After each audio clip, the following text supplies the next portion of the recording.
ঢাকার একেবারেই কাছে গাজীপুর জেলা, যেখানে রয়েছে অসংখ্য দর্শনীয় স্থান। চলুন এক নজর করে দেখে নেই গাজীপুর জেলার দর্শনীয় স্থানসমূহ।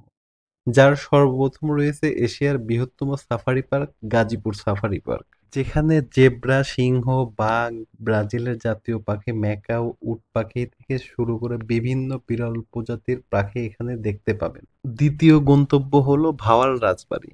এটি দেশের দ্বিতীয় বৃহত্তম রাজবাড়ি, যার সাথে জড়িয়ে আছে এক রহস্যময় ইতিহাস ও একটি বিখ্যাত মামলা, যা ভাওয়াল কেস নামে পরিচিত, যেখানে মৃত্যুর ১২ বছর পর নিজেকে ভাওয়াল রাজা দাবি করেন এবং মামলায় জিতেও যান। তৃতীয় গন্তব্য ঐতিহ্যবাহী বলিয়াদি জমিদার বাড়ি। এই জমিদার বাড়ির গোড়াপত্তন করেন হযরত আবু বকর রাদিয়াল্লাহু এর বংশধরগণ এবং এখনো তাদের ৩৭তম বংশধর এখানে বসবাস করছেন। ইতিহাস ও ধর্মীয় গুরুত্ব সমৃদ্ধ এই বাড়িটিতে রয়েছে প্রায় ৪০০ বছরের পুরনো একটি মসজিদ, যা ইতিহাস ও ঐতিহ্য ও গৌরবের প্রতীক হিসেবে আজও দাঁড়িয়ে আছে। চতুর্থ গন্তব্য ঐতিহ্যবাহী শ্রীফলতলী জমিদার বাড়ি।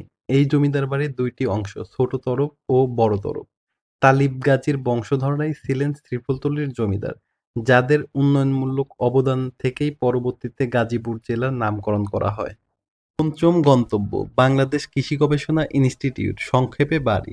দেশের কৃষি উন্নয়নের অন্যতম কেন্দ্র এটি।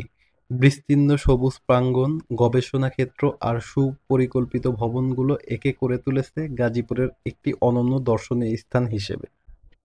ষষ্ঠ গন্তব্য ভাওয়াল উদ্যান। প্রকৃতিপ্রেমী ও মনোরম পরিবেশের জন্য মানুষের কাছে এখন গাজীপুরের অন্যতম আকর্ষণীয় স্থান। বিস্তীর্ণ সবুজ বন, বড় বড় গাছ, লেক আর খোলা প্রান্তর মিলিয়ে ভাওয়াল উদ্যান হয়ে উঠেছে এক আদর্শনীয় দর্শনীয় স্থান হিসেবে। সপ্তম গন্তব্য হলো খতিব খামার বাড়ি। প্রাকৃতিক সৌন্দর্য, ঐতিহ্যবাহী চলচ্চিত্র ও নাটকের শুটিং স্পট হিসেবে জনপ্রিয়। এর মধ্যে অন্যতম হলো মন পড়া চলচ্চিত্র, যা এখানে শুটিং হয়েছে।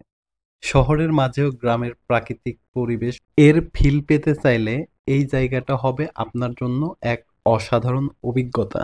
অষ্টম গন্তব্য প্রাকৃতিক সৌন্দর্যে ভরপুর কেশরিতা। এখানে আপনি নৌকা ভ্রমণ ও ছোটদের সঙ্গে সুন্দর সময় কাটাতে পারবেন। বিলের চারপাশের পরিবেশ ও শস্য জলরাশি মিলিয়ে এটি একটি আদর্শ পারিবারিক বিনোদন কেন্দ্র। নবম গন্তব্য নুহাশপল্লী, যাকে অনেকেই হুমায়ূন আহমেদের স্বপ্নরাজ্য হিসেবে মনে করেন। এখানে দেখা যায় হুমায়ূন আহমেদের বৃষ্টিবিলাস, লীলাবতী দিঘি এবং প্রাকৃতিক সৌন্দর্য ভরা পরিবেশ। তাছাড়া এখানে রয়েছে প্রায় ৩০০ প্রজাতির ঔষধি গাছ, যা প্রকৃতি ও স্বাস্থ্যপ্রেমীদের মধ্যে অনন্য আকর্ষণ। এছাড়াও রয়েছে ছোট একটি চা বাগান। দশম গন্তব্য বাংলাদেশের প্রথম প্রধানমন্ত্রী তাজউদ্দিন আহমেদের বাড়ি। এই বাড়ি শুধু স্থাপত্যের কারণেই নয়, বরং দেশের স্বাধীনতা, রাজনৈতিক ইতিহাসের সঙ্গে এর গভীর সংযোগের জন্য অত্যন্ত গুরুত্বপূর্ণ। প্রথম প্রধানমন্ত্রী হিসেবে তার নেতৃত্ব ও দেশ গঠনের অবদান এই বাড়িতে আজও জীবন্ত স্মৃতিরূপে প্রতিফলিত। দর্শনার্থীরা এখানে শুধু পুরনো স্থাপত্য উপভোগ করেন না। ১১তম গন্তব্য হলো পুবাইল জমিদার বাড়ি। বাহির থেকে দেখতে এটি একটি সুন্দর ঐতিহ্যবাহী স্থাপনা, কিন্তু ভিতরটাই ততটাই জরাজীর্ণ এবং সংস্কারের অভাবের কারণে ধ্বংসের কাছাকাছি। বর্তমানে এটি একটি আশ্রম হিসেবে ব্যবহৃত হচ্ছে। এগুলো ছাড়াও গাজীপুরে আরও দর্শনীয় স্থান রয়েছে, যা ঘুরে দেখার মতো। ভিডিওটি ভালো লাগলে শেয়ার করবেন।